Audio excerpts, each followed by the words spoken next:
Okay, party people. Do you like how the orange matches with the green? Looks so good together. So, fun fact of the day. Did you guys know that there's a thing called earnest money, which is basically how a buyer in a real estate transaction shows the seller that they're serious about making the offer? So, when you write up an offer, your real estate agent will write up an offer and they'll say, we're going to give $2,000 to the trust account so that you know that we're serious, that if we breach our contract and if we decide to back out of the deal, you can have our $2,000. So it's basically a deposit that says if you breach the contract or if you decide to cancel the contract, you're probably not going to get your money back. So it shows a seller that you're serious and that they're like, pick me, pick me. This is why you should accept my offer.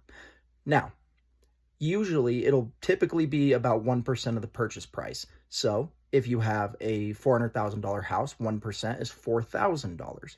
If you have a $100,000 house, it's $1,000. So here's the fun fact. That was a little backstory. Here's the fun fact. The fun fact is instead of doing 1% of the purchase price, you legally could put anything else in that same collateral position that you would put earnest money.